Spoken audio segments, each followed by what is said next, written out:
On a scorching summer day in the bustling city of Athens, Greece, the sun beat down relentlessly, casting long shadows over the cobblestone streets. The air was filled with a symphony of voices as merchants peddled their wares and locals went about their daily routines. Amidst the vibrant chaos, a slave market stood at the heart of the city. It was a place where the hopes and dreams of countless individuals intersected, each with a unique story waiting to unfold. His name was Darius. He was standing with weight on one leg. His hands were tied behind his back with a strong rope. There was a collar around the neck. The shackle chain was in the hand of a middle-aged man. He was not a solitary prisoner in this place. Many men like him were chained. It was a slave market in the great city of Athens, Greece. The day before, there were a lot of people in this market, but now only 50 or 60 slaves remained for sale. These were also those people who were sick or weak or had any physical defect in them. This does not mean that Darius had a similar flaw. He looked like a perfect slave. He had a tall and muscular body, strong muscles, broad hands, bright eyes, and broad forehead. He was about 19-year-old. It's just a diaper he was wearing. His owner had mixed olive oil on his body, due to which the golden color his body started to glow even more. If Darius had not yet been sold, there would be another reason, and the reason was as interesting as it was solid. The sun was now overhead. There was some confusion in the atmosphere. The slave sellers stood in shady places with their slaves. Some were sitting down and chatting or engaged in gossip. Some shoppers with picks were wandering around aimlessly. An important buyer appeared at the entrance of the market and all the vendors were on alert. A rich buyer entered the market with 4 rows of horses in front and behind the chariot. Like the chariot horse, these horses were also well decorated. The horsemen were armed and loyal. A semi-bald man of about 50 years of age was seen in the chariot. He was wearing a very expensive robe of red silk with a gold-plated band on the forehead. On the front side, a big green diamond was shining. This person's name was Ptolemaeus Karanos. He was the elder brother of King Athens. Acquaintances knew how often this person was drunk. He got down from the chariot and went towards the slaves, followed by armed soldiers carrying spears. Ptolemaeus probably needed some minor slaves, or he would not have come to the market on the 3rd day of the fair. Passing in front of the slaves, he saw Darius and was startled. Turning around, he reached in front of Darius. The owner of Darius trembled at the sight of such a distinguished buyer. Ptolemaeus asked in his low, heavy voice, "What is the price of it?" The owner of Darius bowed his head and spoke. "We are all your slaves, sir. What can we be worth?" Ptolemaeus' face showed that he was pleased with her answer. He said, "I have liked this slave and I will pay for what I like. Tell me the price." The middle-aged man said, 2 coins of silver, sir." A frown appeared on Ptolemaeus' face. He said angrily, "I don't like jokes. Tell me the price at which you wanted to sell this slave." The middle-aged man said humbly, "Sir, this is the price of him." Ptolemaeus and his soldiers watched Darius carefully. He saw no fault in it, which would the price's value to 2 coins of silver. There were only 2 or 3 wounds on the shoulders and back, or a spear on one leg. Ptolemaeus asked, "What is missing in your slave?" The owner of Darius bowed his head and said, "Sir, he runs away." "Brilliant." Ptolemaeus nodded his bald head. Another slave seller stepped forward and played Cornish and said politely, "Sir." He had tried hard to hide the defect, but the truth was revealed. "What does mean?" Ptolemaeus asked. "Sir." He had set a price for the slave, but one of his angry companions told everyone in the market that this slave was famous for running away. The former is unknown, but in the last 4 years it has eluded 4 masters. One of these 4 was also killed by him. When this word spread in the market, no one came forward to buy him. Seeing this situation, The old man halved the price of the slave, then further reduced it, and now it is 2 coins of silver. Ptolemaeus' interest in the slave grew. He began to closely examine the slave as he was standing on one leg. The eyes were deep and silent. A cheeky smile was on his face, as if silently declaring, "Yes, I will run away, no matter how strong you put your chains, and how high you put them on the wall, I will break them. It is in my nature to deceive my masters. Because God have me born free." Now 3, 4, and every 2 vendors had gathered there. A merchant who seemed to be a native of a coastal region stepped forward and spoke to the royal buyer. "Lord, I am a resident of the island of Sardania. I know this slave very well. He is a thief and dangerous. It would be better for you not to buy it, sir." Ptolemaeus stepped forward and grasped Darius's long curly hair in his fists, holding his small, braided hair. Ptolemaeus pulled the hair and raised Darius's face and spoke. "I know how to control such fugitives." Then he addressed his companion and said, "Seljuk, give 5 coins to his master." Hearing the 5 coins, the eyes of the middle-aged man burst into tears. He bowed down and began to offer manners to the royal buyer. Ptolemaeus' companion paid the price and held the chain of the slave. Darius stood in his place like a galloping horse. Ptolemaeus' companion gave several shocks to the chain, then he willing to move from his place. In the spacious sitting room of Ptolemaeus, Keranos' magnificent palace, he was sitting on a gold-embellished chair with cow cushions. On the side seat was his wife. The overseer of Persian slaves stood in front of the noble couple. Nearby was also standing, he bought it from the market at 2 o'clock today.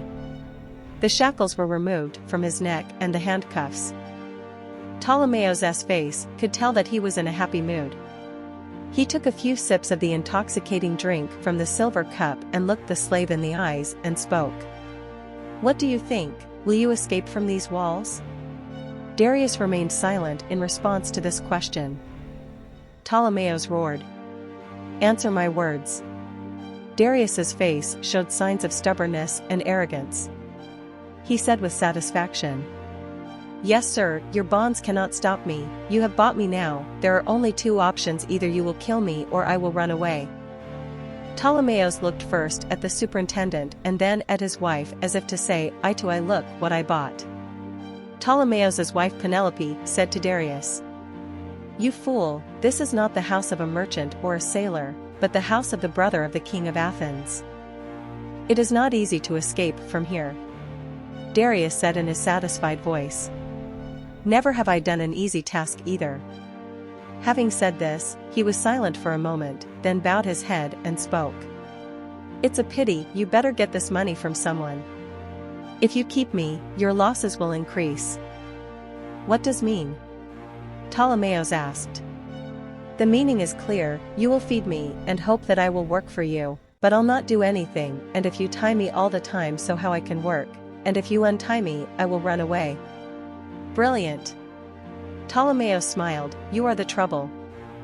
And you tell the solution to the trouble yourself. You are an interesting fugitive, but we have a solution of your every smartness: we will feed you and drink you in chains. You will be guarded by people who fear your bravery. Within these walls, you will be able to roam freely.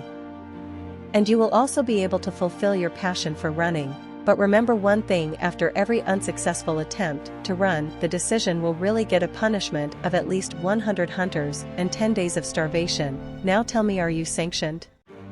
Darius said carelessly, "A master to seek the approval of a slave for any work not required." "This means your answer is yes." Darius's lips twitched into a smile, his eyes flashed with panic. Ptolemaeus addressed the master overseer of the slaves and said, "Untie his hands and take him to the prison and put him to work. He should not run away." The last words he uttered decisively. Big Tall, the grim-faced watchman, stiffly put his hand on the hilt of the sword and looked at Darius with bloodshot eyes. He started pushing towards the door. The next day Darius was put to work in the back garden of the palace along with other slaves. It was a vast garden, in which Ptolemaeus was planting species and varieties imported from Iran. The earth was being dug up. It was a lot of hard work, and there was a hot and smelly smell from above. The workers were drenched in sweat from morning till evening. Apart from Darius, 2 Iranian slaves were also included in these suffering slaves. Darius got to know these Iranians. He told a lot about his master Faris. The gist of all this was that Darius should not try to escape from here, as was his habit, because in this attempt nothing but failure and immense physical torture would be achieved, and it was not far off that he would die. Darius was not afraid of all these things. Beating, physical torture, and humiliation had become meaningless words for him. They lived side by side like body and shadow. They used to play together. Darius was 6 years old when he was enslaved from a coastal region of Iran. From that time, he was on the run, sometimes by breaking the chain of a master, sometimes by breaking the wall of a master, sometimes he could injure someone, sometimes by taking someone's life. He was a perpetual fugitive. The jungles and coasts of Greece bore witness to his defiance. Running away, getting caught, being tortured, and then escaping is the life cycle of Darius. He knew that he must escape from here, the high walls of this royal palace. To prevent its flight were insufficient, he would listen to his companions and laugh heartily. In the evening, after the labor in the garden was over, they were fed and chained to a compound. This compound was called prison. In the prison, the strict supervision that was done during the labor in the garden ended. Only 2 or 3 watchmen formally guarded the entrance to the compound. Sometimes their master would also walk in this direction and inspect the slaves. "Oh, Persian fugitive! I thought you would have run away while you were still here."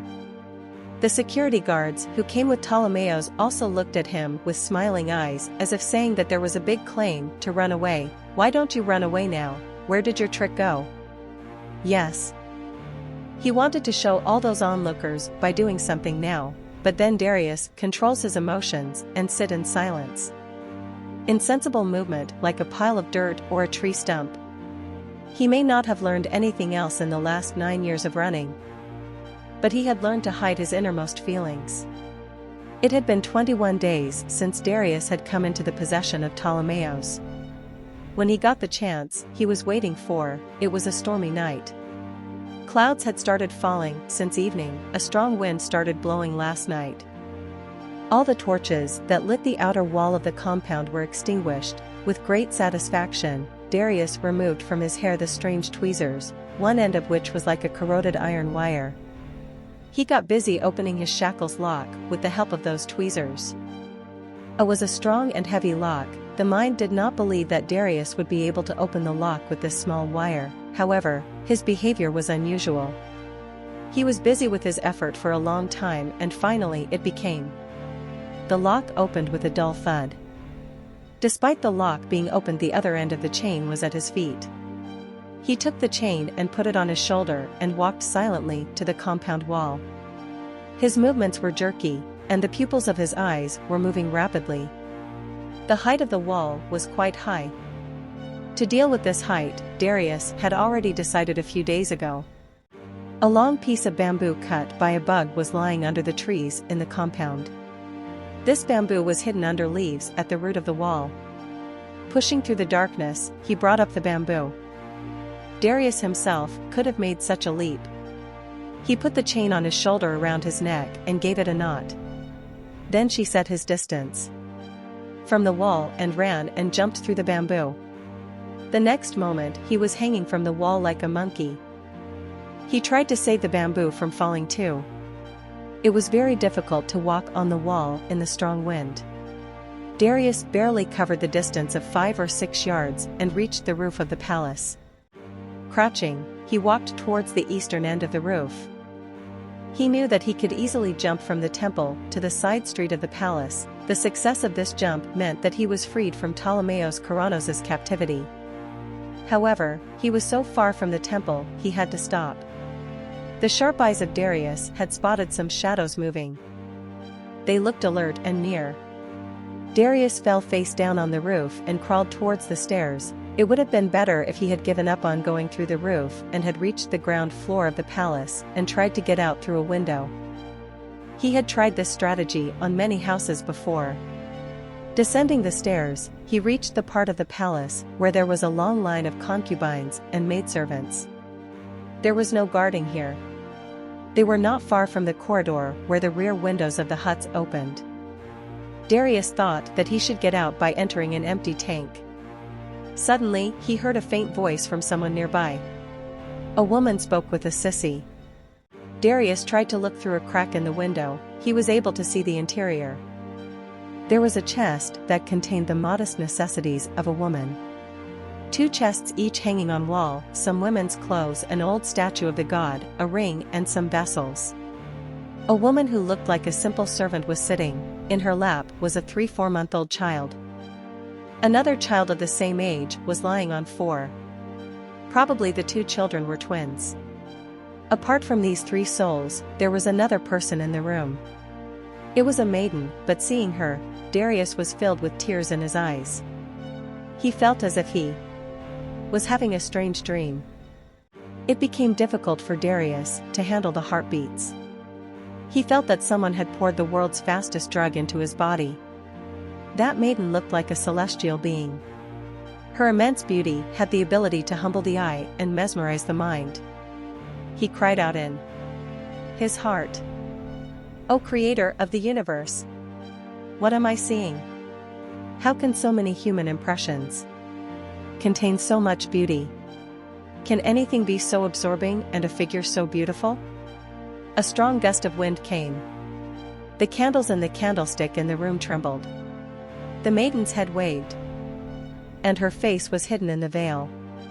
Life was drained from her veins and came to her eyes. Now there is nothing left to see or touch. Then the sweet voice echoed in the room. 1,000 jingles rang in Darius's ears. She was addressing the servant sitting in front of her. "Eat this." She placed a stirrup covered with a cloth in front of the maid. Tears began to fall from the maid's eyes. She removed the cloth from the stirrup with trembling hands. She looked hungry for days. Seeing food made it difficult for her to control herself. She eagerly started eating. Maiden's soft hands moved towards clay water pot. She filled the bowl with water and placed it next to the eating person and spoke in her mesmerizing voice. "We will deliver food to you every day. If you don't eat, how will you feed the children?" The woman shuddered and stopped eating. "No, princess. For the gods, have mercy on me. If the master finds out, he will pierce me and my children with spears. If 1 day's incapacity for labor is 10 days of starvation, nothing will happen." The gentle voice of the maiden echoed in the room. "Shall I allow this to happen?" The child started crying in the woman's arms. The maiden extended her hands towards the woman to hold the child. "Bring it to me, baby, and you can eat to your heart's content." The woman handed over the child to the maiden. The princess kindly put the calf on her shoulder. Once again, her face was flushed.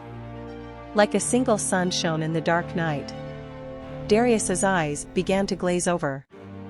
He was afraid that if he kept looking around the room for some time, his senses would stop working and he would fall on the floor like a pile of ashes. However, despite this apprehension, he did not want to take his eyes off her face. All at once another gust of wind came out. This gust was stronger than the earlier gusts, and the candlestick kept in the room was extinguished. That handsome figure once again disappeared from sight. Darius remained motionless for a few moments. He thought a lot in those few moments. He stood. It was too difficult to say goodbye to the palace of Ptolemaeus. His freedom was a few steps away, but I don't know why Darius felt this freedom was meaningless. For the first time in his life, his heart wanted to be imprisoned. He carelessly stroked his curly hair for a while, then took a breath and turned back to the stairs. As he was climbing the stairs, there was a big happy beat in his chest. He used to feel the pleasure of these beats, with careful steps back to the wall where he had gained access to the roof. By jumping over the wall, then, he hid the long bamboo in chestnut leaves. A moment later, he was back in the cell and was attaching his chain to the wall ring with his hands. The next day in the evening, Ptolemaeus came to see the slaves, and he stood staring at Darius for a long time. Taban could feel his eyes widening. At last, the sound of Ptolemaeus reached his ears. Persian fugitive, do you remember the punishment for a failed attempt? Darius was shocked. Ptolemaeus smiled. Your footprints have been found on the roof of the palace. That bamboo has also been found, with the help of which you climbed on the roof. Darius didn't have anything to say anymore. He remained silent in his place. Ptolemaeus ordered the prison overseer in a thunderous voice. Remove this tweezer from his head and put a chain on his feet that does not have a lock. Remember it, he knows how to unlock all kinds of locks. The caretaker bowed politely. Darius removed the leaves from his head and went to get another chain. Darius saw another watcher standing with his head bowed and shivering. It was the same man whose watchful eyes had been deceived by Darius. Ptolemaeus thundered. Said, do you know your punishment? The watchman fell face down on the ground and mumbled, yes, my lord. I know, but let my life be spared for the gods. There was a moment of silence, then Ptolemaeus' voice was heard. Your guilt is irreparable. The caretaker stood up in tears. His face was pale with fear of death.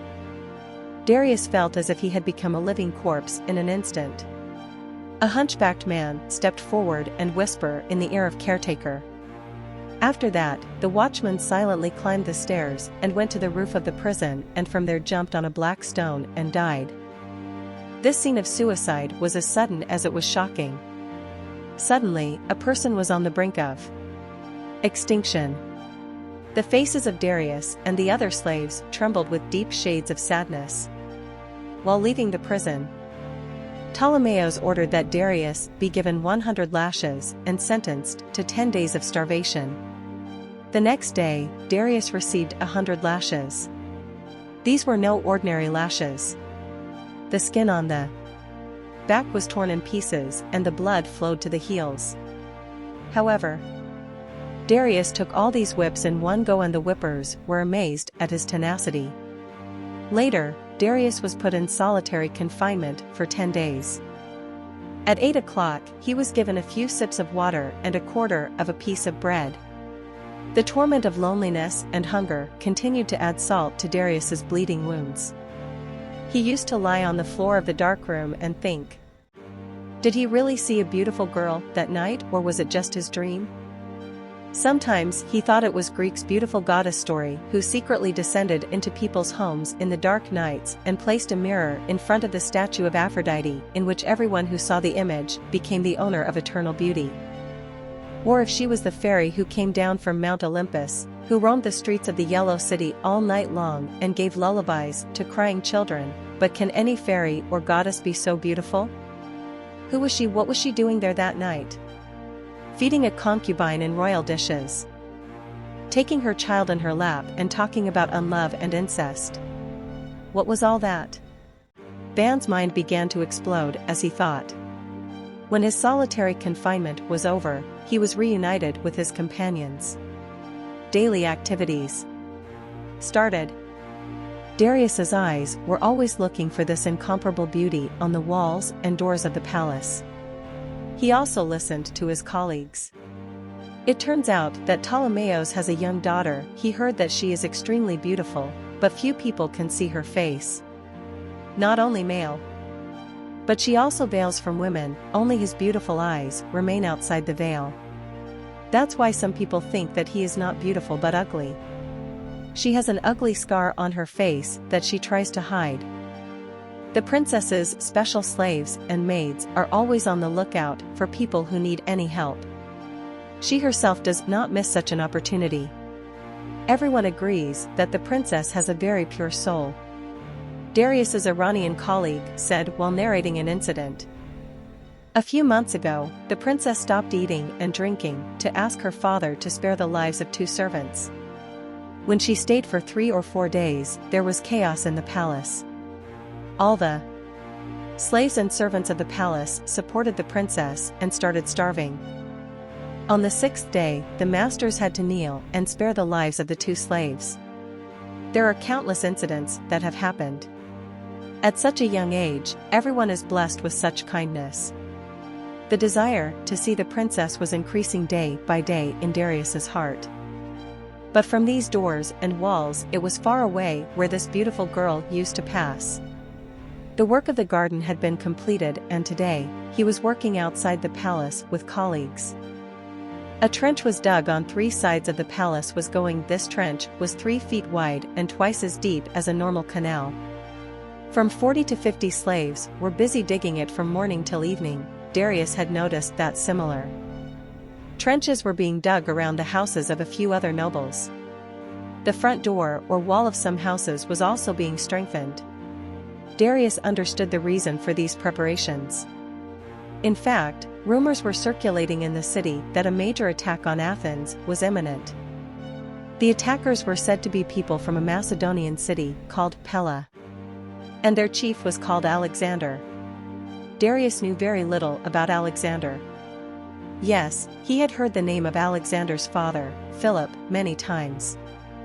He knew that King Philip was a brave general, and 2 or 3 years ago he had attacked the Athenians and defeated them. Darius's companions often mentioned Alexander and his army.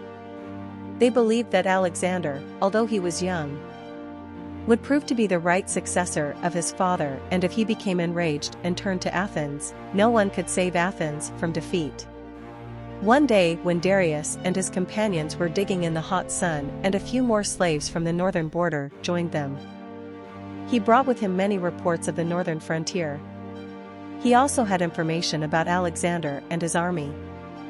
One of them said that Alexander is now out of his capital Pella and is engaged in suppressing the rebel tribes in the suburbs of the mountain called Hemis. Alexander's army is fighting against these barbarian tribes that come down from the mountains. The man said that a battle of the young Alexander with the barbaric tribes took place in front of these people's eyes. Barbarian tribes were at the top. They had built a wall in front of them with war vehicles. The plan was that when Alexander invaded them with his army, they would roll the chariots from above. Alexander discovered this trick in time, but the attack was also necessary. He ordered his attackers to attack with long shields. When the enemy vehicles come rolling from above, create a gap in your ranks and make a way for the vehicles to pass. And those who are unable to do so should fall face down and put their shields on their backs. The vehicles will pass safely over their backs. During the attack, when the vehicles came rolling, the soldiers swerved to make way for them.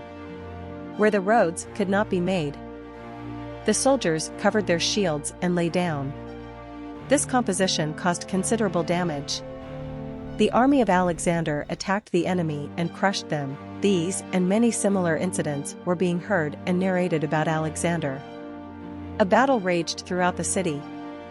Some were afraid of Alexander the Great, and some talked of teaching him an unforgettable lesson.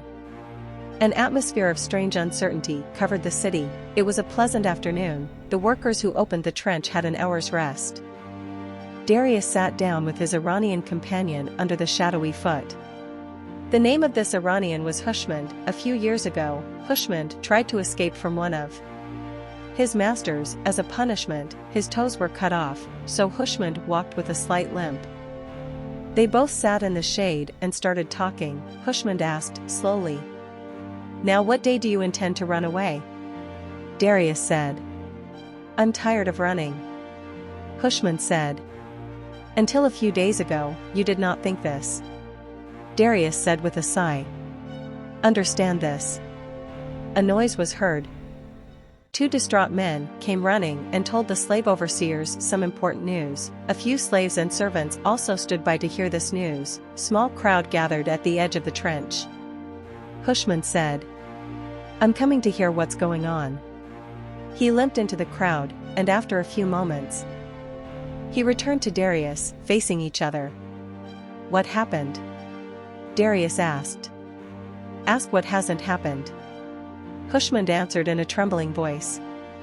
"The Greek soldiers have mutinied in the citadel. having killed 2 Macedonian officers. "I do not understand," Darius asked. Hushmand replied, sitting next to him. "A very strange thing has happened. Now there will be serious news," Darius said disgustedly. "But what happened?" Wise said. 3 years ago, when King Phelkos captured Athens, he began to keep his permanent army in the citadel to maintain control over the city. This army was still in the citadel. The people of the city resented him and held public meetings. They used to incite people to throw these foreign soldiers out of the fort, and today the same thing happened. The Athenians revolted against the occupying Macedonian army. "What will happen now?" Darius asked. Shadows of fear were waved in Hushmand's eyes. He spoke. Alexander would take terrible revenge for the death of his officers. "Understand that the war is a little closer?" Darius asked. "Are the citizens fully prepared for war that they have done such a thing?" Hushmand said, "I don't understand this." Now the stigma of rebellion was being raised. Now there were talks of collecting weapons. This work should not have happened now. Meanwhile, shouting noise was heard in the street in front. Many people were coming, throwing spears and waving their arms. Darius and Hushmand also got up and started looking. Most of the chiefs and princes' sons and their companions were included in this procession. The number of participants of this procession started to increase. People came out of their houses and shops and joined the crowd, every face beaming with excitement. The news reached the ears of Darius and Hushmand that Alexander of Macedonia had been killed in the forests of Illyria, and this was the reason for the mutiny in the fort a little while ago. People were raising loud slogans against Alexander and in favor of their religious leaders. Then a middle-aged Greek leader stood on a platform, carrying him on his shoulders. The thin man was wearing orange-colored cloths. His body, with passion and desire, was shaking. He said in an oratorical manner, "Friends, today we heard the news of the death of this person who had taken away our freedom and put guards on our right to express ourselves. Today the man who was preparing the yoke of slavery for our future generations has met his end. The family of Macedonia, which wanted to establish darkness on our cities, today its lamp has been extinguished. All this is the grace of the gods. If we do not take advantage of this golden opportunity, future generations will call us fools and cowards. This is the time to start a revolution. This is the stage to take away your rights." The enthusiasm of the speaker and the audience was increasing, so that Darius and his colleagues could watch the commotion unfold as their supervisors waved whips and forced them back to work. The situation in Athens and Greece changed very quickly. News of Alexander's death in most places, this was heard with joy, and the people began to consider themselves free from Macedonian rule. Athens was in the throes of celebration. Singing and dancing concerts were in full swing. Good charity was being distributed, and along with it the defense preparations were also going on. The Macedonian forces that were present in the fort were besieged, and at any time they attacked the fort and destroyed it. It was very likely that the Macedonian chieftains would try to rescue their besieged army. Its attempt may mean an attack on the result. However, people no longer fear the former after the death of Alexander. They knew that it was not easy to storm or conquer the city now. Darius's thirsty eyes were constantly searching for the maiden who had pierced his heart one night by showing its reflection in the room from a rotten one. She herself had hidden herself in unknown chambers by making him suffer from the disease of sighing. Darius, a disdainful, despised slave, she is a beautiful princess, hidden in 7 veils, wrapped in the cloaks of Atlas and dreams. Its appearance is also for the delicate gender. It was not easy to see. What a fatal mistake was made by Darius's eyes. How did he get into this trap? He was not a stranger, nor was a woman an enigma to him. Darius had learned a new way of living by getting the whips of the masters and running away from their searching horses. He had become the epitome of stubbornness, arrogance, and indifference. It had become his nature to scream at punishment and then smile at guilt. The hardships of the day and night had molded him into a different form, like a leopard, like an acorn, as sharp as a wolf, and as bold as a turtle. The constant cruelty of the tyrant had made him headless and numb instead of making him the oppressor. The whole world had seen the spectacle of his humiliation at the hands of his masters. Don't know why everything seemed to change to him now. A sweet and sore pain had woken up in the heart who made him forget all that, every time he just waiting for the princess. Then one day a princess appeared to him, but it was better not to see than to see. The heat of Darius's chest increased a little more. He could see only the feet of the princess, even from a distance. The incident took place in the afternoon. While working on the trench, Darius looked at the outer gate of the palace. A row of needy and destitute was seen there. These people were sitting on the floor very humbly. They had pots and pans in their hands. The queue started to get longer. In a few hours, a lot of people gathered there. Around them hovered the armed guards of Ptolemaeus. A little before evening, the outer door of the palace was opened and Princess arrived with a few guards and maids. Her face was completely covered in a golden cloak. She was wearing a golden dress with gold threads. Darius felt as if the sun had set in one fell swoop and a magical light spread everywhere. His eyes were stone. The princess slowly bowed down and began to give alms to the needy. Don't know how long the sight remained. One by one, a stormy slap fell on his face, and he jumped and fell into the ditch. Thorn bushes were filling the trench. Dozens of thorns penetrated Darius's body. Upper lip, a stream of blood flowed out. He looked over the edge of the ditch. At least 4 guards were staring at him with bloodshot eyes. He was surprised that 4 watchmen came to his head one after the other, and he did not know their arrival. He smiled to himself at his madness for Princess. Hanging from the guards' whips, he climbed out of the trench. The superintendent ordered him to lie face down on the ground and whipped him mercilessly on his bare back. Darius started screaming and was released. Then once again, he and his fellow workers were busy dragging the thorn bushes into the trench. They were engaged in this work until late in the evening, when the overseers waved their whips and they exhausted, Monday left for the compound of the slave prison. On the way, Hushman said, "Why you were looking there? Which direction?" To the princess, "You were turned to stone." A smile played on Darius's lips and said, "Everyone says she is very beautiful. Has anyone seen her or not?" Said another slave, "The seers will have seen that we can only imagine, but those of us must not imagine. These are the things of the heavens, compared to them we men of the earth." Darius said with a cold and profound sigh, "I don't know whose destiny this beautiful girl will be." Hushman said, "This lucky one has also been chosen. It is heard that there is a prince of Thessaly. There is no account of his wealth. In fact, he won the princess on the bill of wealth. He will come to the wedding of the princess on whatever horse he sits on. For 1,000 coins have been spent on the saddle of this horse. Now you can guess that what will be the glory of that man. And by the way, the princess' name is Selene." Gang was listening to these words with utter surprise and shock. Don't know why something very precious and very delicate item inside his chest was broken. Darius said in a hushed tone, "When is the princess getting married?" "In a few days, maybe this weekend." The situation is very bad. Many people are getting rid of the burden of their daughters. It is especially common in the elite class. They are concerned about their lives as well as their wealth. Darius entered the prison with dead feet. The guards chained him like other slaves. Today, one by one, this chain started to feel heavy on him. He didn't even eat food properly. A nameless sadness was embedded in the vein. It is not known what direction this sadness would take in the next hours, increasing or decreasing. But in the meantime, another commotion arose. Darius saw 100 horsemen driving their horses and stopped in front of the enclosure. One of the horsemen dismounted from the horse and ran towards the door of the prison.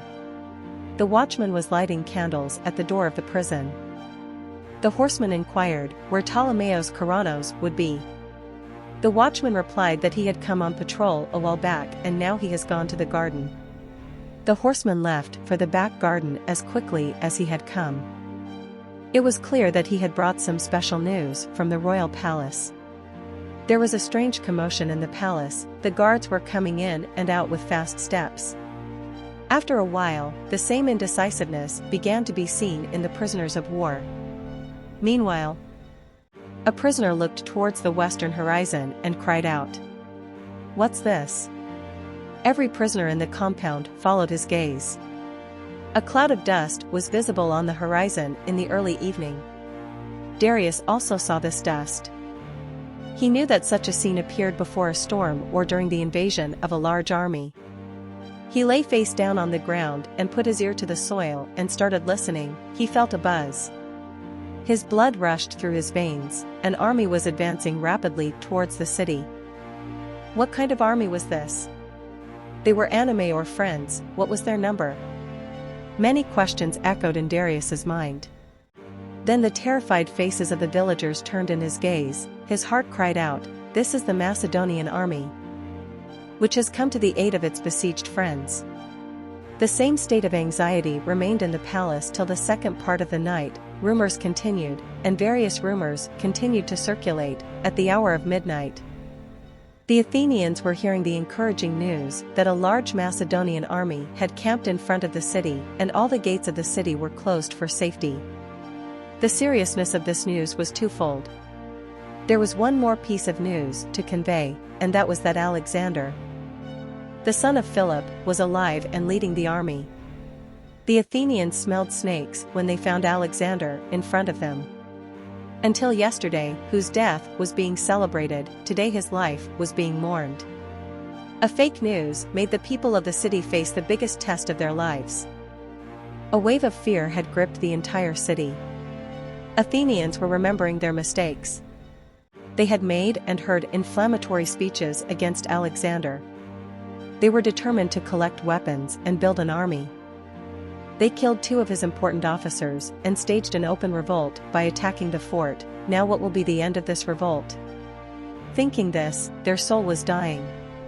The Spartans were allies of the Greeks and some Spartan troops were there to help them. Apart from this, united Greece was also his counterpart, and the fear of Alexander and his army was also established in its place. This army had suddenly appeared after covering a distance of about 300 miles in great secrecy. And as soon as he saw it, he was sitting on the aorta of Athens. Early in the morning it was learned that Alexander had camped outside the city in a cemetery. He does not want to fight and has sent his messengers to the city to negotiate. These messengers have demanded that the besieged army of Macedonia should be allowed to come out. In addition, the citizens of the city should vacate their places of military importance. This conversation continued throughout the day. The Athenians were not ready to accept Alexander's terms. They were convinced that they would keep Alexander confused and, in the meantime, reinforcements would arrive from different parts of Greece.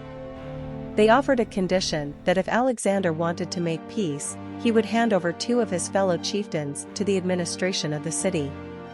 On the one hand, these negotiations were going on, and on the other hand, the Athenians were putting the finishing touches to the defense of the city.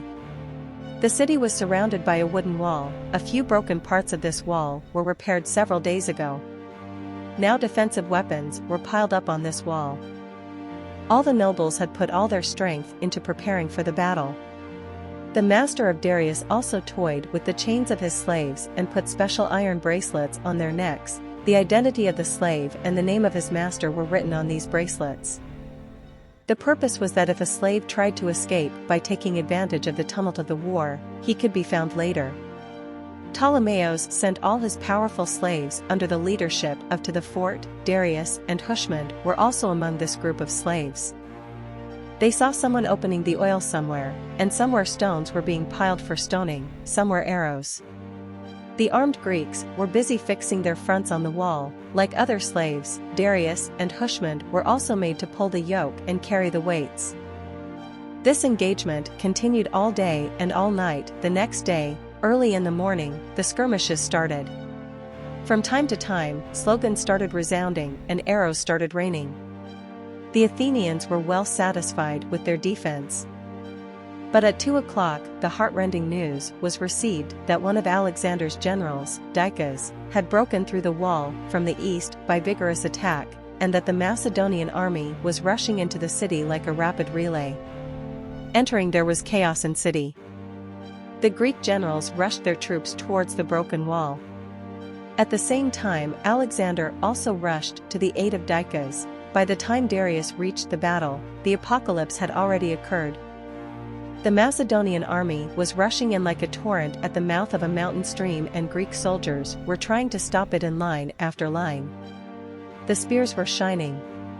The shields were ringing, and the cries of the wounded kept fate alive. Then suddenly the fighting started in the narrow streets of the city. The strength of the Macedonian army was immense. The faces of the soldiers were filled with rage. They were shouting in angry voices. Seeing these scenes, Darius's sixth sense called out, "Today, this city is going to crumble brick by brick. The streets here are going to be colored with blood." The face that was your example revolved in his eyes. Those lips trembled at the thought of the loss for which he could have sacrificed his 1,000 lives. He took a spear from the hand of a wounded soldier and ran galloping towards the royal palaces. Running madly through the crowded streets of the city, on reaching the precincts of the royal palaces, he was stunned. This part of the city had also been attacked by Alexander's army. Dead bodies were lying in the streets, and the doors were on fire. The residents of most of the houses were resisting, but this resistance had no status in front of the defeated soldiers of the Macedonian army. They were rushing into every wall like a torrential flood. Darius saw the flames rising from the house of Ptolemaeus Karanos. Several dead bodies were lying in the trench carved on 3 sides of the palace, and the wreckage of a war vehicle was scattered. Darius ran barefoot to the rear of the palace. He was stunned to see that a large part of the back wall had collapsed. He ran through the crack and entered the palace. The dead bodies of the employees were lying everywhere. Some were suffering from severe injuries. The enemy was still present on the upper floor of the palace. Darius saw the Macedonian soldiers throwing the valuables of the palace down from the windows where their comrades were gathering these items in a heap. Darius saw a few women in the clutches of usurping soldiers. These heartbreaking scenes turned Darius into a flame. But this was not the time for sentimentality. Darius entered the inner part of the palace, avoiding the eyes of the Macedonian soldiers. The first body he saw was that of Ptolemaeus Karanos, and in the corridor Ptolemaeus' wife. A small sword had crossed his stomach. Darius ran towards. As he passed by these bodies, all over the wooden doors and silk curtains were on fire. This was a part of the palace where a mere slave like Darius could not even think of stepping foot. Today these doors and walls were abandoned and were ruined before his eyes. Suddenly Darius heard a faint cough. The sound was coming from behind a closed door. The cougher was a young boy or woman. Darius first knocked on the door with a spear handle, then broke a window and slipped in. The room was full of smoke. A woman drew a sword and walked towards him. The style was as if it would separate his head from his body in one blow. However, she was shocked to see Darius's face. She was a black woman with a heavy body. A similar woman was standing a few steps behind. A sword was also visible in her hand. Apart from these two women, there was Princess Selene, a wonderful lady. As always, she was wrapped in a royal dress from head to toe. She seemed to be a scholarly character in a puff of white smoke. In whole body, only her eyes were visible, and the whole room was filled with the light of those eyes. "Who are you?" the princess's guard asked sharply. "A slave of Lord Ptolemaeus," Darius replied. "Why did you come?" "To help the princess," Darius replied. "Enemy soldiers are all around. They will be here any minute. I can get the princess out of here safely." Darius had said as much as the voices of the Macedonian soldiers could be heard in the nearby corridors. They were coming towards the inner rooms, breaking the decorations of the palace. Hearing these voices, the faces of the women guards of the princess became worried. The princess also took a step forward anxiously. The princess' eyes met Darius's for a moment. Hundreds of electricity surged through Darius's body. He stepped forward, bowed his head and spoke in a very polite tone. "Princess, stopping here is dangerous." The princess started coughing because of the smoke. She hollered to a black guard addressed Chvala. "You come with us." The guard named Chvala stepped forward and opened a small ebony door. This door brought Princess Celine and Darius into a semi-dark corridor. Chvala told Darius that this corridor could lead them to the back garden of the palace. Darius knew that the stables and the garden the wall is mixed. He walked ahead of Princess Celine and Chvala and brought them to the garden. The spear was in his right hand, and he moved like a beast in a shield. The Macedonian soldiers had not yet turned to the garden. They were running under the banana and orange trees. The three of them reached the stables. There was nothing in the stable except 3 or 4 horses. Darius looked around quickly and saw a few sacks being put on horses. He extended the clean sack towards Princess Celine. The princess wrapped it on her head like a scarf or a shawl. Thus, the bright dress of the princess was hidden in the sack. When the princess moved towards the horse, Darius bowed like a cow on his hands and feet as per the rules. The princess put her foot on his back and rode on the horse. A few moments later, the three of them were coming out of the palace on galloping horses. Horrible scenes of destruction were seen on the way. Resurrection had broken over the entire city. The resistance of the people of the city had died down. The Macedonian soldiers were reaching the extremes of brutality. Only the places of historical importance were protected in the entire city, and Alexander's special soldiers guarded them. While avoiding the bloodthirsty bands of victorious soldiers engaged in looting, the three of them approached the fort when some horsemen saw them. The horsemen advanced towards them defiantly. A spear flew through the head of Darius. 2 arrows one after the other pierced Chvala's neck, and she fell from her horse with a scream. Darius bent to one side and took hold of the bridle of the princess's horse and led the 2 horses through a narrow lane towards the wall. Passing through a crack in the wall, Princess Celine and Darius galloped their horses. Far beyond the wall were groves of cypress trees. They crossed these trees and ran towards the suburbs. After going half a mile away, Darius looked back. A group of Macedonian armies was following them. It was a long struggle over high and low gorges, dense trees, and dangerous slopes. Darius and Princess Celine were running ahead of the horsemen. On a couple of occasions, the pursuers came so close that they thought their capture certain, but somehow Darius had managed to elude the Macedonian riders. Princess Marcia's horse was also shot in the back leg during the race. The horse's leg was bleeding, and its speed was slowing down. On both sides of the road, small mounds started to pile up. Darius realized that there would be a place to hide here. It did not take long for this prediction to be confirmed. As he entered a dense grove of trees, Darius felt that the ground beneath the horse's feet had loosened. This means they were passing through the roof of a cave or cave-like space. Darius pulled the reins to slow the horse and turn it up the slope. 15 or 20 steps down, they saw the mouth of a cave. The ledge was surrounded by walnut trees. Even during the day, the evening sky could be seen from the shade of these trees. Somewhere nearby, water was falling from a spring. Fortunately, the mouth of the cave was open enough to enter the cave with both horses. Could have been. On reaching the cave, both the horses stopped. Darius hurried down. Bowed like a cow as usual, the princess came down with her feet on his back. Stones were often seen in this cave. Don't know where the light was coming from, so the walls looked bright. Darius led the 2 horses to the far end of the long cave and tied them to a stone. Then he blew on a smooth stone and spoke politely. "Please sit, Princess." His voice echoed throughout the cave and echoed for a long time in cave. The princess walked with dignified steps and sat on the stone. Both sat down and started thinking about the sounds coming from outside. Several horses galloped across the roof of the cave. After some time, the sound of horse riders started coming from a distance. They were looking for them in the forest. Darius sat a few steps away from the princess. He looked at the princess with furtive glances, sitting motionless on a stone in the marble cave. She looked like an ancient Greek goddess. She tossed a shawl from her shoulders. Now she was in a royal dress. Her royal dress was shining in the cave.